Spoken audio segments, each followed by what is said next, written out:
రాబోయే లోక్సభ ఎన్నికల్లో మెదక్ ఎంపీ సీటును తప్పకుండా గెలవాల్సిందిగా కాంగ్రెస్ పార్టీ కోరుకుంటుంది. ఎట్టి పరిస్థితుల్లోనూ మెదక్ సీటు కాంగ్రెస్ పార్టీ కైవసం చేసుకోవాలి అని సీఎం రేవంత్ రెడ్డి గారు కాంగ్రెస్ పార్టీ నేతలకు సూచించారు. మెదక్ జిల్లా నేతలతో సమావేశమైన రేవంత్ రెడ్డి గారు ఇగోలను పక్కన పెట్టి అందరూ కలిసికట్టుగా పనిచేసి మెదక్ లోక్సభ స్థానాన్ని గెలిపించాలి అని నేతలకు పిలుపునిచ్చారు. తెలంగాణ రాష్ట్రంలో బీఆర్ఎస్ పార్టీ గెలుచుకునే అవకాశం ఉన్న ఏకైక సీటు మెదక్ లోక్సభ స్థానం అని చెప్పవచ్చు.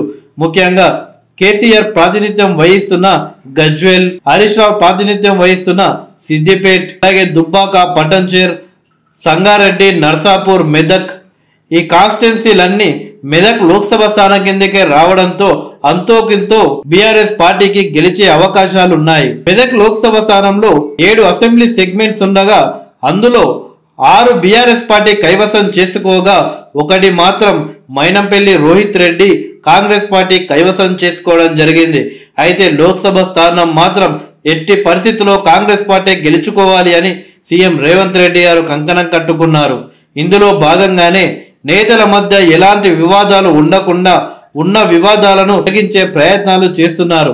ఆ బాధ్యతలను మైనంపల్లి హనుమంతరావుకు అలాగే మంత్రి కొండా సురేఖకు అప్పచెప్పారు.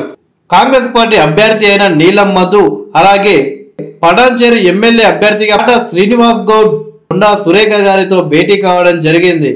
అయితే ఆ యొక్క భేటీలో నీలం మధు చెంప పలగొట్టాలి అని అనుకున్న నీలం మధుకి కామన్ సెన్స్ లేదు అంటూ మంత్రి కొండా సురేఖ ముందే ఎంపీ క్యాండిడేట్ అయిన నీలం మధుపై రెచ్చిపోయారు కాట శ్రీనివాస్ గౌడ్ భార్య.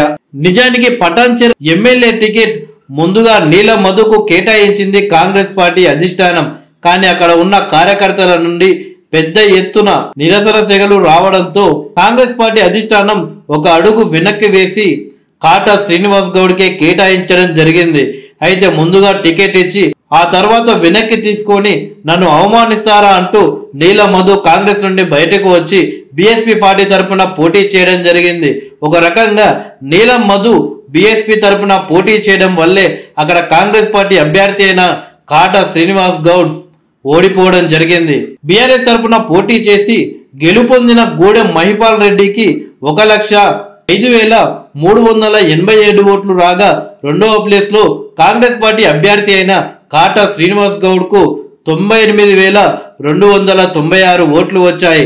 ఇక మూడవ స్థానంలో బీఎస్పీ తరఫున పోటీ చేసిన నీలం మధుకు 46,162 ఓట్లు వచ్చాయి. ఇలా మొత్తానికి కాంగ్రెస్ పార్టీ ఓటర్ను చీల్చాడు నీలం మధు.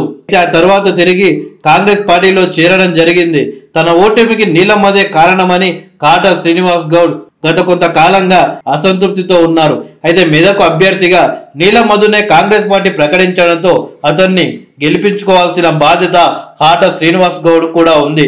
అందుకే వివాదాలన్నీ పక్కకు పెట్టి నీలం మధు గెలుపుకు పనిచేయాలి అని కాట శ్రీనివాస్ గౌడ్ కు కాంగ్రెస్ పార్టీ నాయకులు సూచిస్తున్నారు. అయితే నీలం మధును మెదక్ ఎంపీగా గెలిపిస్తే ప్రభుత్వంలో కాట శ్రీనివాస్ గౌడ్ కు కీలక పదవి ఇస్తామని కాంగ్రెస్ నాయకులు హామీ ఇచ్చినట్లు వార్తలు వస్తున్నాయి. చూడాలి మరి బీఆర్ఎస్ పార్టీ కంచు కోట అయిన మెదక్ను కాంగ్రెస్ గెలుచుకుంటుందా లేదా అని.